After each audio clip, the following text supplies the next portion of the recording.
көрермендер, сіздермен бірге мен Мансур. Бүгінгі менің қонағым Исатай Шұғыла. Қандай байқауларға қатыстың? Тек қана термемен емес, осы вокалмен де Алматы қаласына барып, бірінші орын лауреат атанып келген. Әлеуметтік желіде белсендісің бе? Кішкентай балалар қазақылық аспаптағы нәрселерді тыңдамай, арзан әзілдерге, арзан күлкілерді тыңдап, соған еліктейді. Бірақ мен оларға айтатын ұсынысым: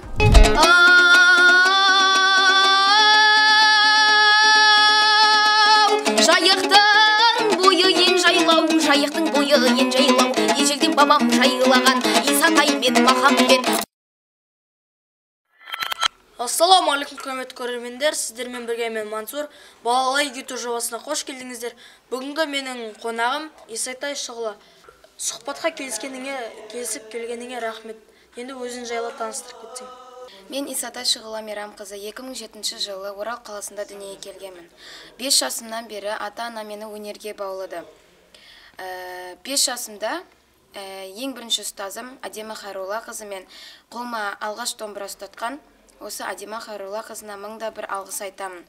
Өйткені мені осы өнер жолына әкелген үшін оларға үлкен рахмет айтамын. Осы арқылы мен өзімнің өнердегі жолымды таптым десем де болады.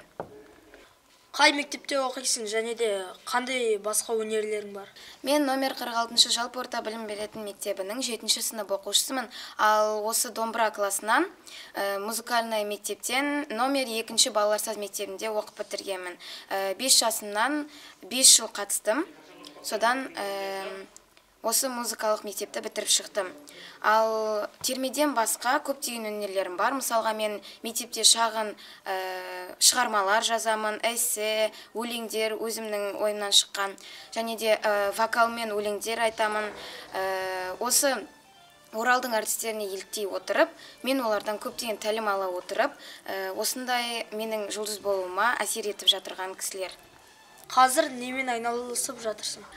Қазір мен әкім жанынан құрылған қыз бозбала ансамблінің мүшесімін. Қандай жүлделерің бар және қандай конкурстарға қатыстың?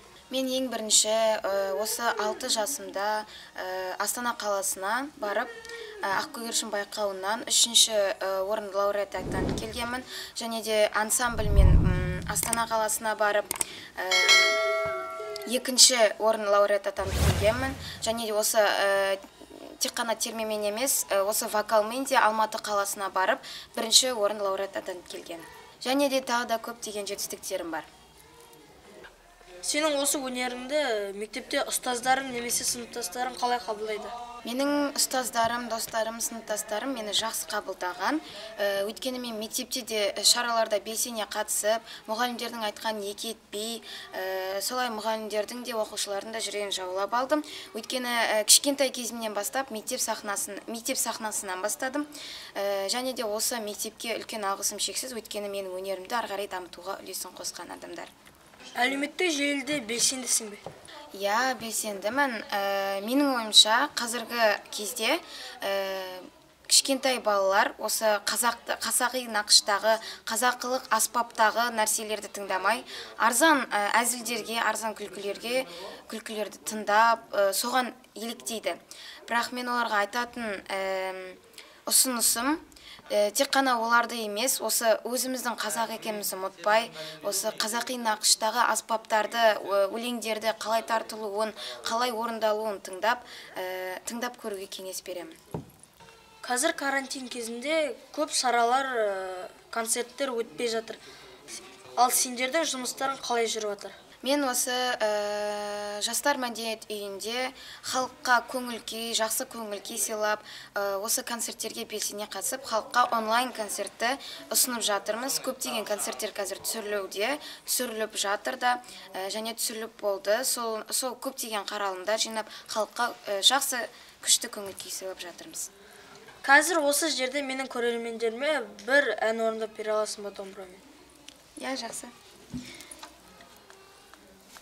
Орындайтын термемнің аты «Дала рухы».